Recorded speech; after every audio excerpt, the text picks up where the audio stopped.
Hey out there, everyone in YouTube. This is Slaughterhouse Gang 23. Here with my first ever DVD collection video. Also, my first DVD collection update video. Bit of a package palooza I got for you today. Before I start, I'd like to give a shout out of thanks to my buddy Jeremy. You guys probably know him as NES Ruler 22.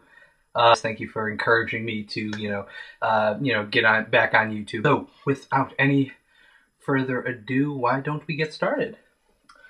See, well, backstory. I just actually got home today from college. I was just ended the spring semester at Columbia, and while I was there, I did a bit of buying, and had all my packages sent home, and so.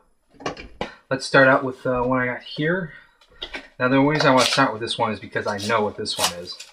This was actually an interesting story behind this. This is the first thing I ever bought from the Criterion website.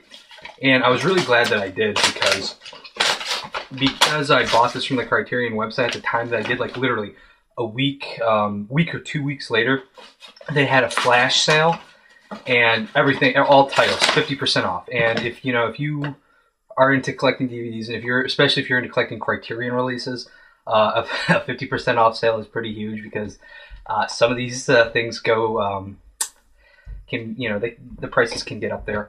And what I got was Blue is the Warmest Color. There you go. See it? Yes, I got Blue is the Warmest Color, Criterion release 2013. Was spine number 695. So yes. Actually, literally, the only reason I actually bought this on pre-order, like before it was released when you pre-order. Mostly because, like, I was just occasionally I go to the Criterion website and just see what just look at stuff and so on and so forth. And I came across this, and it was like $15 on pre-order, and even for a Criterion film, that's pretty cheap. Because like most of them, single disc, it's gonna be like $23 from the website. You go somewhere like Barnes and Noble that actually sells Criterion releases, it's gonna be like $30 for, about $30 for like a single disc. And so that was actually pretty interesting. So it was just an impulse buy. And I'm really glad I did because, like I said, it led to that me finding out about the flash sale, and from that, I was able to get this sweet movie. And but. This was what I was really excited about, able to pick this up on sale. I don't know if you can see this, the BBS, America's Lost and Found. America's Lost and Found, the BBS story. And the titles in here are Ed, Easy Rider, 5 Easy Pieces, Drive, He Said, A Safe Place, The Last Picture Show, and King of Marvin Gardens. And I think Jack Nicholson is the only person who's in all of these. He's either in all of them or he's in most of them. Now, and with the Criterions, they're all great releases. It comes with this like nice booklet, and this is actually spines numbered 544 to 550. So that's pretty cool. No, oh god, packing. But this is most of this is I'm pretty sure most of this is horror. Yeah, but this is one that happens to be not. Well, one's a horror comedy. It's the Mel Brooks collection, which, yes, of course. Well, of course. It's the Chester Novel Turner collection, Tales from the Quad Dead Zone, and the Black Devil Doll. Yeah, good old Chester Novel Turner. It's actually from Chicago or out of Chicago, I think. Yeah. Tales from the Quad Dead Zone. Shit, that is.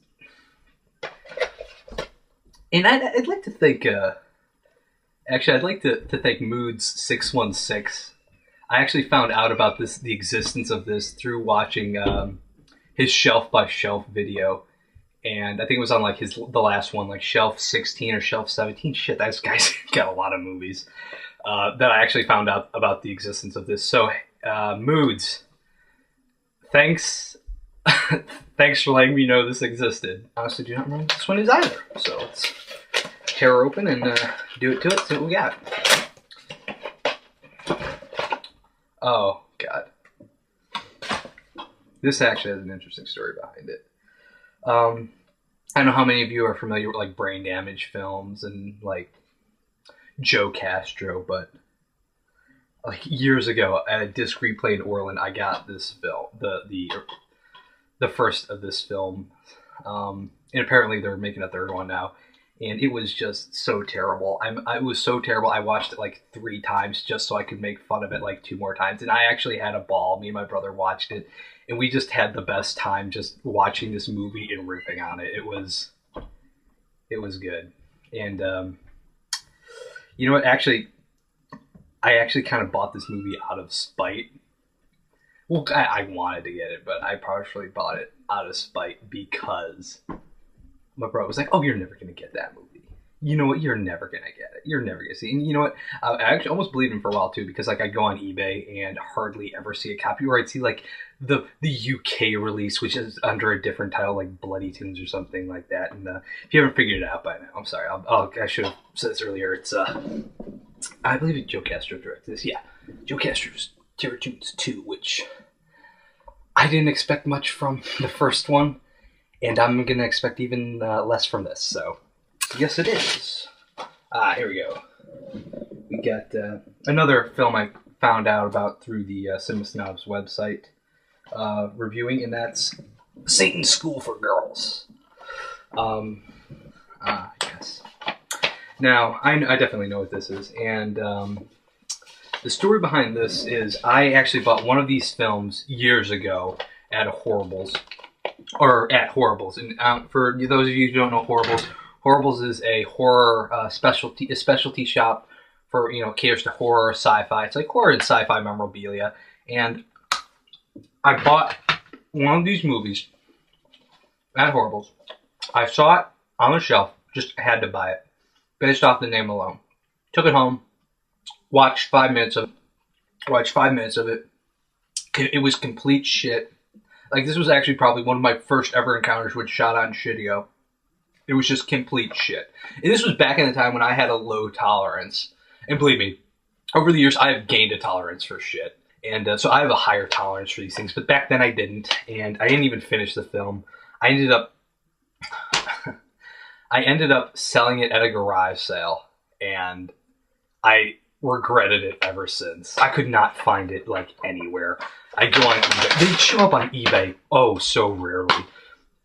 And, yeah. But I'll get to which one that was. That one with the whole backstory will actually be the second one I show. Alright, so one of these is Sam Hain, the Rough Cut edition. Now, I already know just from reading the description of this is like it says, it's a rough cut. It's not going to be anywhere near the quality of the actual release. But I heard, like, if I remember correctly, because I don't know a lot about this movie, if I remember correctly, it's released under a different title, and it has Jenna Jameson in it. So Sam Hain, the Rough Cut.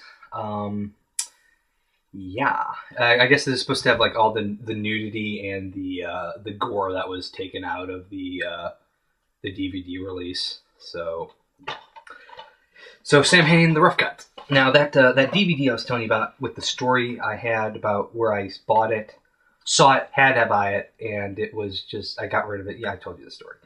And that was a fan film, Jason versus Leatherface, if you can believe it. I don't know how many of you have ever heard this, but it's a fan film.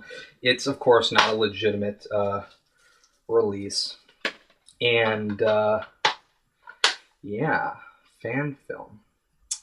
There's the back. It's, if I remember correctly, it picks up right after Freddy versus Jason. Like, Jason actually comes into his, like, house shack, if you will. And he drops Freddy's head, like, on a freaking couch. I think that happened, yeah. And, I think his mother's head tells him to go seek the Sawyer family for some reason. And he ends up running into Leatherface, and they, tussle, I guess. I don't know. I watched, like, maybe 10 minutes of it before shutting it off. Like I said, this was back when I had, like, a low tolerance for shit. This is... Oh, of course. Yes.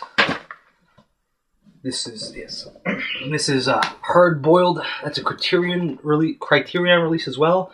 Spine number 9. I don't know if you can see it there, but yes. Hard Boiled. This is actually one of the 75 Criterion films that are out of print. You can believe that? And, ooh, it even has the booklet. Gotta love that. So, yeah. Fantastic. Hard Boiled, John Woo. My friend Bannon recommended this movie to me, and of course, Criterion. How can you pass that up?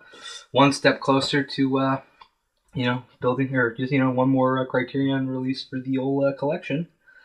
I think this brings up to what? I think this is like the 18th Criterion movie I own. I think it was pretty cool finding these places. I mean, I got a lot of stuff like real cheap. Like I'm talking like 90% off. Some just really, really great deals. And, okay, let's see. Oh, look at this. Oh, comes with a booklet. I love it. I love it. But yeah, let's start with something I actually already own. This is not own. I bought another copy. But yeah, let's just start. So one of the releases is the 20th edition, 20th anniversary edition of Redneck Zombies. And this was a film. It's trauma. It's terrible. But it's like that fun kind of terrible. I mean, just watch the trailer. You know what you're getting into. So, Redneck Zombies 20th Anniversary Edition. Alright. Then we got Fatty Drives the Bus. I actually have no idea what this is about. It was like literally 99 cents. I heard somebody talk about it. Oh, look at that. He's got a little Toxie tattoo on his arm. There. Heard somebody talk about it, and so why not? 99 cents? You know, what the heck, man. So, yeah. Fatty Drives the Bus. I think this is about, like a tourist bus. If I remember correctly hearing about this, is like about a tourist bus that's, like, driven by the devil. Like, the devil kills the bus driver. He decides to ride the bus. I think that's the storyline, but maybe I'm wrong. If I am, feel free to comment and correct me. That'd be great. Thanks. So next we have Cult Double Feature. Okay, I did not know this was actually two movies.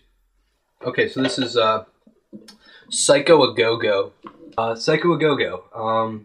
Plus, big second feature, the 1935 horror western Rawhide Terror.